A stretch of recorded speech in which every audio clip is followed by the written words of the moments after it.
Hello friends, a great welcome to my channel. आज हम करने वाले हैं look back in anger play के question answers. Play already cover हो चुका है, आपको प्लेलिस्ट में मिल जाएगा। MEG02 that is British drama. इसके लगभग सभी प्लेज मैं वीडियो प्लेलिस्ट में डाल चुकी हूँ, आपको सभी प्लेज मिल जाएंगे। प्ले प्ले की समरी, प्ले के क्वेश्चन आंसर्स और important RTC, all that you will get in the videos.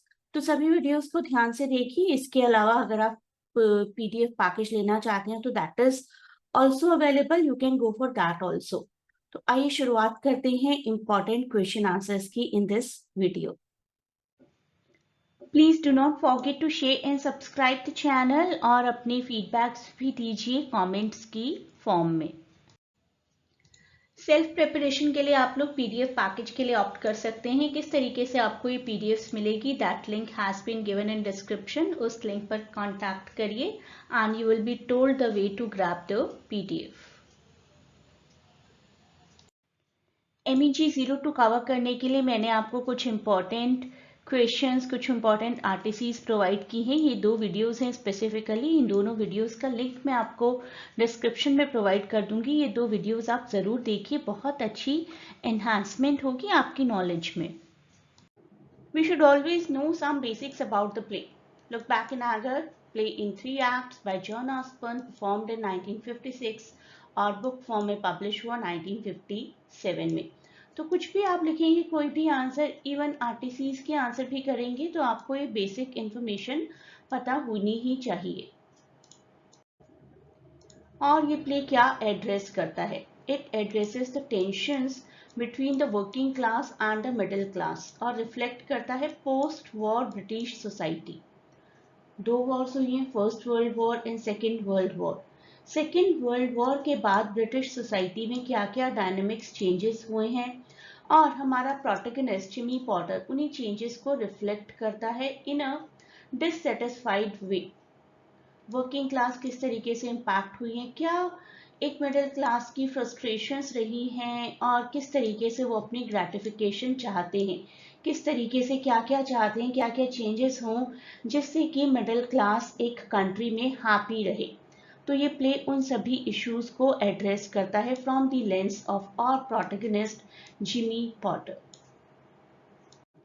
जो मैंने आपको समरी करवाई है उसमें मैंने angry young man part already cover कर दिया था।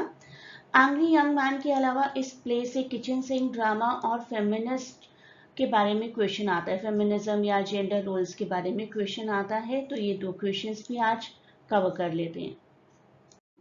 ये टर्म कॉइन की थी एक आर्ट क्रिटिक ने जिनका नाम था डेविड सिल्वेस्टर। डेविड सिल्वेस्टर ने देखा कि आजकल के यंग आर्टिस्ट्स बिल्कुल डोमेस्टिक पिक्चर को क्रिएट कर रहे हैं अपनी पेंटिंग्स में।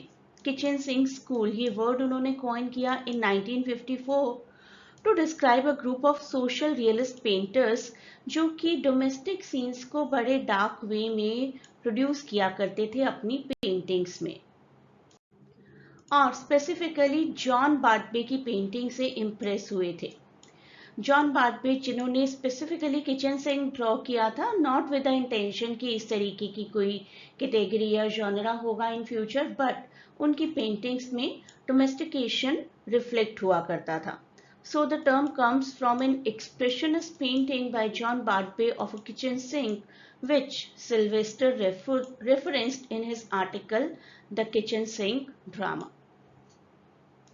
तो सबसे पहले देखते हैं टर्म होती क्या है। किचन सिंक ड्रामा एक टर्म है विच इमर्ज्ड इन 1950s। जब का ये प्ले है तभी ये टर्म भी इमर्ज हुई, जो कि फोकस करती है ऑर्डिनरी लोगों की लाइफ पर, वर्किंग क्लास की लाइफ पर, और वर्किंग क्लास को क्या क्या इश्यूज फेस करने पड़ते हैं, उनकी एग्जिस्टेंशियलिज्म स्ट्रगल किस तरीके की होती है। किचन सिंक ये वर्ड सोचते ही एक डोमेस्टिक सिटिंग याद आ जाती है, एवरीडे स्ट्रगल याद आ जाती है। That is why the name kitchen sink has been given. Kitchen sink drama, इसमें किस तरीके के कैरेक्टरिस्टिक्स होते हैं उनको समझते हैं एक एक करके। One is realism, another one is dialogue and characterisation and social issues. Realism जैसी सेटिंग है वैसा ही दिखाया जाता है। एक सो कॉल्ड मिडिल क्लास की लाइफ किस तरीके की हो सकती है, होती है। सेटिंग प्ले की बहुत स्मॉल किसी क्लटर्ड से फ्लैट में होती है, बहुत लैविश सेटिंग नहीं होती, बिल्कुल नॉर्मल हार्श रियलिटीज दिखाई जाती हैं। जैसे कि हमारे इस प्ले में शुरुआत में दिखाया गया कि हमारी फीमेल प्रोटैगनिस्ट कपड़ों को आयरन कर रही है, राइट। उसी तरीके की सेटिंग्स होती हैं, someone is reading a newspaper, someone is doing some domestic chore and all that. तो वही सब कुछ दिखाया जाता है जो कि रियलिटी में पॉसिबल है। Next is dialogues. Dialogues in the play is raw and unfiltered. ऐसा कोई बहुत high profile poetic sort of dialogues या बहुत लिटरेरी डिवाइसेस का यूज किया जाए, ऐसा नहीं होता। जेन्युइन फ्रस्ट्रेशन सामने आती है लोगों की, जैसे कि जिमी पॉटर हमें हमेशा एग्रेसिव लगते हैं, aggressive, abusive and often uses abrasive language that underscores the realism of the play. Realism को सपोर्ट करती है। सोशल इश्यूज दिखाए गए। Jimmy is not content with the position that he has, and even Alison is not content with the position she had in her house. हर कोई discontent है। तो वो डिसकंटेंटमेंट किसी भी वजह से होती है। क्लास कॉन्फ्लिक्ट हो सकता है, अनएम्प्लॉयमेंट या अंडर एम्प्लॉयमेंट, किसी भी तरीके की स्ट्रगल वर्किंग क्लास की। तो यही सब कुछ दिखाया जाता है कि क्या क्या इश्यूज हैं मिडिल क्लास के, मिडिल क्लास की सेटिंग किस तरीके की है, मिडिल क्लास की बातें किस तरीके की है, वो सब कुछ हमें दिखाया जाता है। And we come to know कि बहुत ही डोमेस्टिक प्ले है and it can be the picture of every middle class house. Kitchen sink के बाद बारी आती है फेमिनिज्म और जेंडर रोल्स की। तो अब हम बात करेंगे फेमिनिज्म और जेंडर रोल्स के बारे में। दो फीमेल्स हैं, एलिसन पॉटर जो कि जिमी की वाइफ हैं, एंड हेलेना चार्ल्स जो कि एलिसन की फ्रेंड है, और बाद में हमें उन्हें जिमी की लवर की तरह पोर्ट्रे करके दिखाया जाता है। एलिसन जिमी की वाइफ सेंट्रल फीमेल कैरेक्टर हैं जो कि एक ट्रेडिशनल रोल प्रेजेंट करती हैं फीमेल्स का 1950s। पैसिव हैं, सबड्यूड हैं, बहुत अपनी आवाज़ रेज नहीं करती हैं, बहुत स्ट्रगल करती हैं अपनी नीड्स और अपनी ड्यूटीज टुवर्ड्स हस्बैंड के बीच में बैलेंस करने का। Next is Helena. Helena Alison की फ्रेंड हैं, थोड़ा सा मॉडर्निज्म रिप्रेजेंट करती हैं, थोड़ी सी असर्टिव हैं, डिसीजन लेती हैं। हर कैरेक्टर इनिशियली तो कॉन्ट्रास्ट शार्पली विद एलिसन, लेकिन slowly and steadily when she also gets involved with Jimmy, तब उनकी भी वही कंडीशन हो जाती है जो कि एलिसन की थी। इनफैक्ट हमें बिल्कुल बाद में भी शुरुआत के सीन में हमें दिखाया जाता है एलिसन कपड़े आयरन कर रही हैं, और हेलेना को भी दिखाया जाता है कि हेलेना जब जिमी के साथ इन्वॉल्व हो गई हैं बाद में, तो वो भी कपड़े आयरन कर रही हैं। यानी कि फीमेल्स के रोल आफ्टर मैरिज और after a relationship remains same, that has been shown. Jimmy Porter बहुत सेक्सिस्ट है, मेल शोविनिज्म है उनके अंदर, और हमेशा वो चाहते हैं कि मेरी वाइफ मेरे अकॉर्डिंग ही काम करे। Even if she wants to go to church she should ask me first. बहुत बार बहुत अब्यूजिव ट्रीटमेंट कर देते हैं एलिसन का। ऑलवेज ही tries to put taunts on her status and her educational background and her life, and he keeps on saying कि you have not suffered the way I have suffered. तो Jimmy Potter का एक sexist attitude है towards all the women. Helena his attitude towards Helena demonstrate the patriarchal attitudes जो कि mid 20th century Britain में थे। Jimmy में बहुत एंगर है टुवर्ड्स एलिसन और हर family, and it can be seen as a critique of traditional gender roles. Traditional gender roles क्या होते हैं, जहाँ पर मेल को बहुत पावरफुल और फीमेल को बहुत वीक और सबमिसिव दिखाया जाता है, और वही यहाँ पर दिखाया गया है। जिमी बहुत ही डिससेटिस्फाइड है अपने करियर से, अपने एजुकेशन से, और सारा फ्रस्ट्रेशन ही takes out on his wife. तो जितना भी उनका डिसकंटेंट है अपने वर्किंग क्लास बैकग्राउंड से, all those tensions are reflected in his sexist attitude towards first Ellison and then Helena. Females की एक लिमिटेड एजेंसी या लिमिटेड पावर दिखाई है हमारे राइटर ने।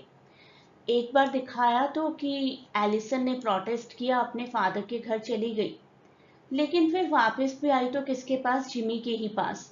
तो फीमेल्स की अप्रोच बहुत ज़्यादा नहीं हुआ करती थी, उनके रोल्स बहुत ज़्यादा नहीं होते थे, बहुत लिमिटेड एजेंसी हुआ करती थी फीमेल्स के पास। इंटरनल स्ट्रेंथ ज़्यादा नहीं है, उसके साथ ही साथ एक्सटर्नल स्ट्रेंथ भी नहीं है। No female has been shown making a career, right, and that was the reason कि first Ellison had to be dependent upon Jimmy Porter. Jimmy Porter से परेशान हुई, then she went to Colonel Redfern, और फिर वहां से वापस आकर भी जिमी के पास ही आई।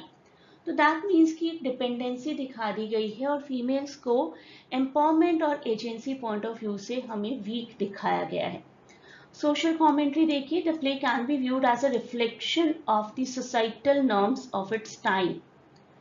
उस टाइम जब ये प्ले बना था 1950s में, तो लोगों ने इजीली एक्सेप्ट कर लिया था और उन टेंडेंसीज को भी एक्सेप्ट कर लिया था जो कि जिमी ने, एलिसन ने, क्लिफ्ट ने और हेलेना ने दिखाई थी।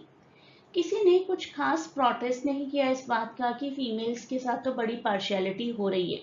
तो उस टाइम के सोशल नॉर्म्स को और जेंडर डायनामिक्स को हमें दिखाया गया है इस प्ले में कि 1950s में इस प्ले का किसी ने रिवॉल्ट नहीं किया। जो भी चैलेंजेस पेट्रियार्कल सोसाइटी में जिस भी तरीके से फेस किए जाते थे, बिल्कुल रियलिस्टिक वे में वहां पर दिखाया गया है। No protest, no voice raising against any kind of discrimination, and that is a comment on society of that point of time. In summary अगर आपको ओवरऑल थीम लिखने को आ जाए तो आप दोनों को कॉम्बिनेशन लिख सकते हो।